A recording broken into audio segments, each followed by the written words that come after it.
First released in 1998 on the Nintendo 64, The Legend of Zelda Ocarina of Time was the first 3D title in the Legend of Zelda series.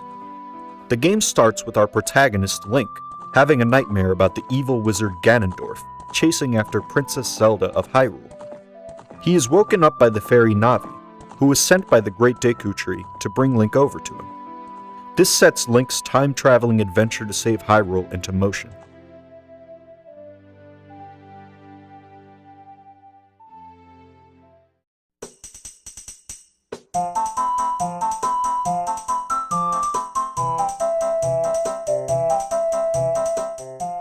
The Lost Woods is an area in Ocarina of Time.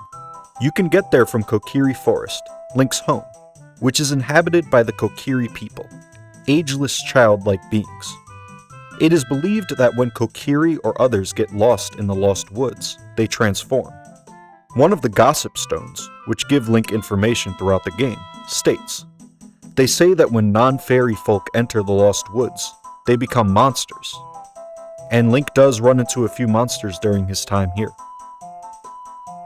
There are 3 Skull Kids in the Lost Woods. Skull Kids are skittish creatures who like to play music. In fact, it's Link's playing of the Lost Woods theme, aka Saria's song, we'll get to her soon, that calms down one of the Skull Kids in the Lost Woods. If Link just runs up to the Skull Kid, he'll run away. When targeting a Skull Kid, Navi comments, "Is this what happens to kids who wander into the forest? It looks like he doesn't like grown-ups." And indeed, if Link returns to the Skull Kid as an adult, the Skull Kid will attack. The Skull Kids are like normal children in many ways. They like to play, they can be shy around others, and they just don't understand adults. The Lost Woods theme also serves as Saria's song.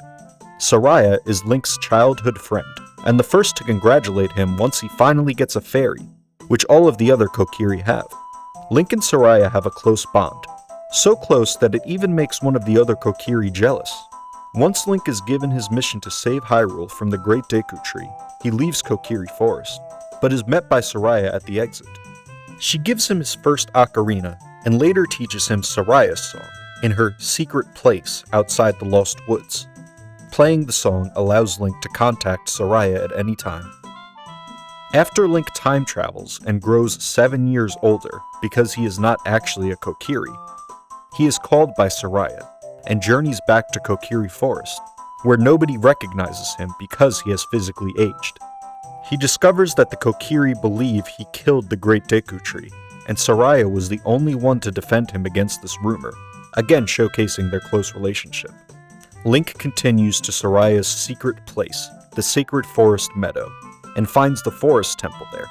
He defeats the temple's evil spirit, Phantom Ganon, which allows Saria to awaken as a sage, a destined role that is bestowed only when evil takes over Hyrule. Once awakened, sages must stay in the sacred realm, where they join their powers together to help fight evil.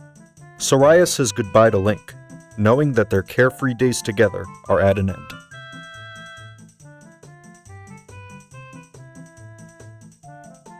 Navigating the Lost Woods is a bit like playing a children's game of hide-and-seek or Marco Polo, which is appropriate for this setting, given that it is a location inhabited by monstrous children.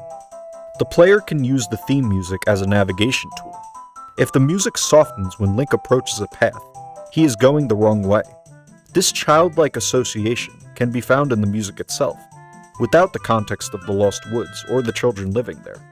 The theme's mysterious vibe can also relate to Saria's role in the plot.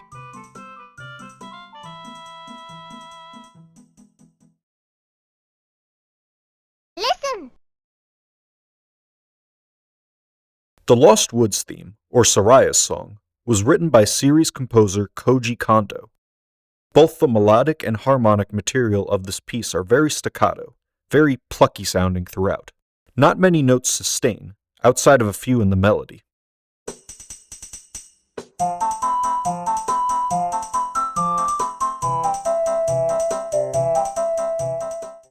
If you listen to the first few seconds of the piece without the melody, you might be fooled into thinking this piece is in good old-fashioned F major, in which B is flat and every other note is natural. All the chords fit, and it sounds like a pretty basic progression.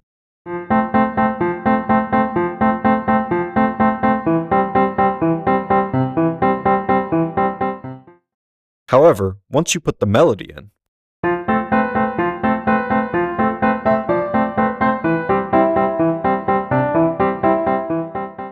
you realize this might not be the case. This theme is actually in F Lydian mode. I won't go into a huge lecture on modes here, but basically, the concept of musical modes goes back to ancient Greek music, before we thought of music in terms of keys and chords.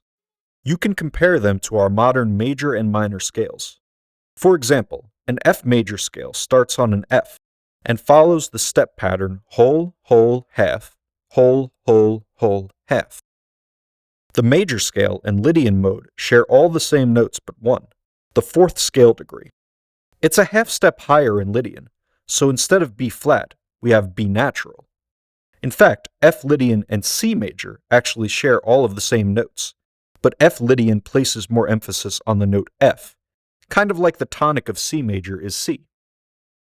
While I would definitely identify this piece as being an F Lydian, our modern system of chordal harmony is also present, and the relationship between modal and chordal material plays a major role in this analysis.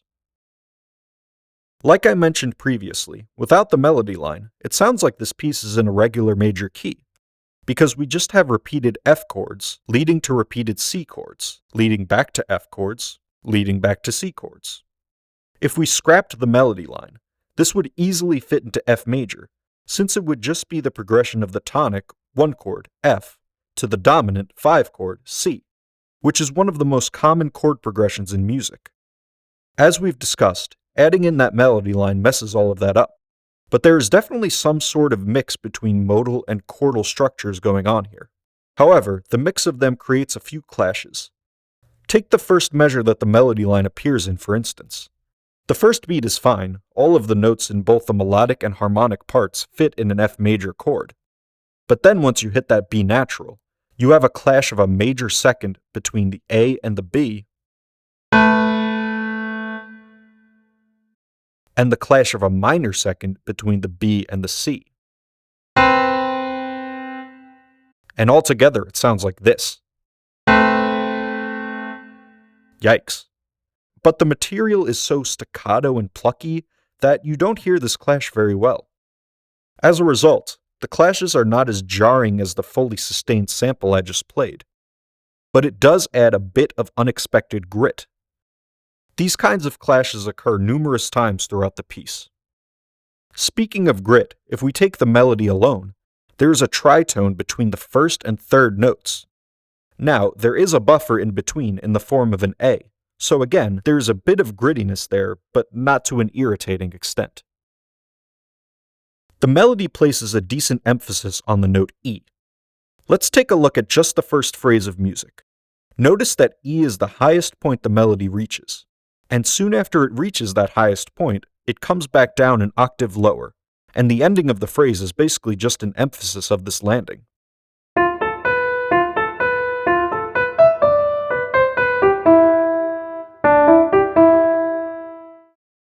Now let's go to the next phrase. It's a variation of the first, so it's pretty similar. E is the highest point again, but then it hits that high E again before coming down, providing further emphasis on the note.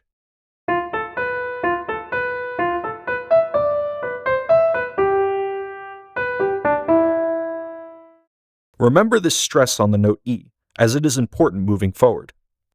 Those phrases make up the A section of this piece, so now let's go to the B section. This phrase shakes off a lot of the grittiness mentioned before. No big intervallic clashes or tritones. Right at the beginning of this section, the implied harmony is actually D minor, and the melody consists of D and F, with another E thrown in there as a passing tone. We then move on to a few other harmonies, G major, C major, and A minor. Though there isn't a C during that A minor, we can assume if there was one, it would be natural, because that is all we've heard so far. The phrase ends on a low E. The next phrase is similar to the first one, but now with an upward trajectory instead of a downward one. It features a few notes above the melody to further cement the harmonies present, and making that final A minor chord an A minor 7 chord, to provide a little more tension. The melodic line now goes up to a high E. There's a high G above it, but that's more of an embellishment than actual melodic material.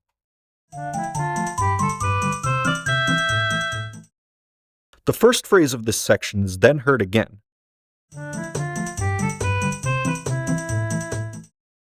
And after this, we get a totally new phrase, with very active and sequential melodic material, and chords that spell out D minor, C major, and E sus4, which then settles into being a regular E major chord.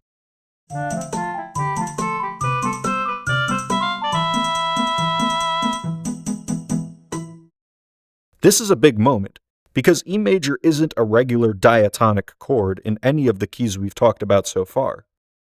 F major, C major, D minor, E major doesn't really belong to any of them. However, it has the closest relationship to D minor. E major is actually the 5 chord of the 5 chord of D minor, meaning that it's the 5 chord of the key of A major, and A major is the major 5 chord in D minor.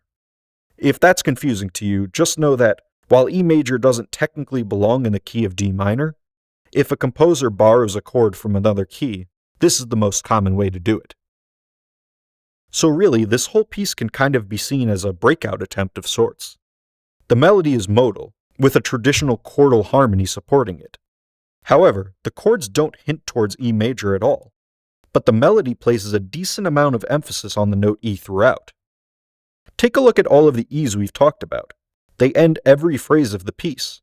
So, while most might be distracted by the conflicting harmonic and modal material, there is also an underlying emphasis on the note E, ultimately leading to the chord E major at the very end, which consists of notes not found in F Lydian or any of the possible keys one might think of this piece as being in. So in order to get to this point, we cleaned up the grittiness of the A section, we defined a clearer harmonic structure, we've gone up, we've gone down. All of that to get to an E major chord, comparable to someone trying to escape the forest and almost succeeding, and then it just leads to octave E notes, which just act as pickups back to the very beginning of the piece. Remember, this piece of music loops endlessly for as long as the player is in the area, or until the console freezes, so the piece never really ends, but here we don't get much of a conclusion before looping back. It's like all of the potential of E major to take us to a totally different harmonic space just turns to nothingness, leaving us only with 2 E notes that just lead us back to the note right above it, F, to start all over again. Like a musical representation of almost making it out of the area, but then having to start your journey through the woods all over again because of one wrong move.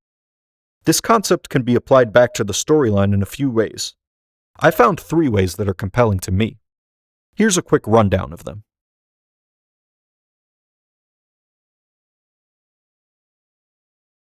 Look!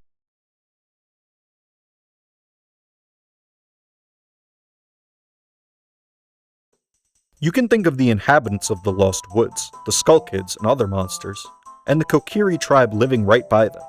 You're right outside a village of children that remain children forever, following the music like a game of hide and seek, and the staccato, now you hear me, now you don't nature of the melodic line, the unconventional, unexpected tritones and other intervallic clashes, and the constant and ultimately failing trajectory give a feeling of endlessness. The Kokiri are stuck the way they are. No matter how they progress personally, they'll never progress physically, like the endless loop of the music, progression that ultimately leads to the same thing as before.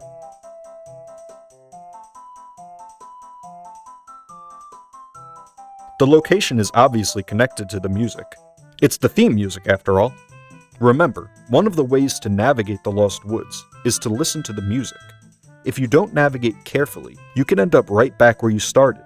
It's a maze, and the mysteriousness of the music comes from the combination of modal technique with modern tonality, along with subtle but still present clashes.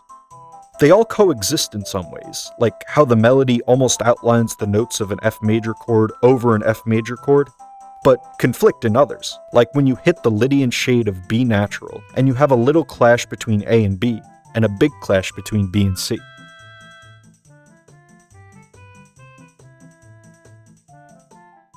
But this is not just the theme music for the Lost Woods, it's also Saria's song.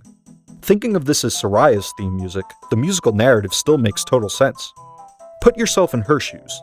Link is her close friend in the village, and then one day he's just gone for 7 years. She got her nice goodbye and gave him a parting gift in the form of his first ocarina. But still, while Link's adventuring all over the land, she's still there. Even though those 7 years go by in the blink of an eye for Link, she had to live through all that. And then, right when they're reunited, she basically goes through the same process. Says her goodbye, leaves him with a parting gift in the form of the forest medallion, and she stays in the sacred realm as he continues his journey. So that kind of now you see me, now you don't concept we talked about takes on a whole new meaning in the context of Saria's character. And you can approach this in a slightly different way too, by thinking about Link's relationship with Saria. Before, she was just a childhood friend. Then all of a sudden, from Link's perspective at least, she's this sage that's an important part of the journey he's undertaken. Now I'm this, now I'm that. He discovers her true purpose.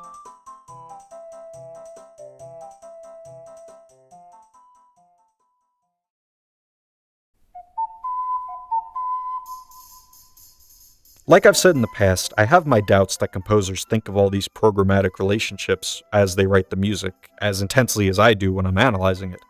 But this is exactly what I love about music theory and analyzing these pieces. Even if the specific narrative ideas discussed here weren't a conscious effort on Koji Kondo's part, even if he was just trying to make something that sounded fun and mischievous, played around on a keyboard and said, oh, this sounds good, that alone led him to create this piece where the narrative does exist, whether he intended every detail I just went over or not. Thus ends my analysis of this Zelda piece. I hope you learned something from it, and I thank you so much for watching. Take care.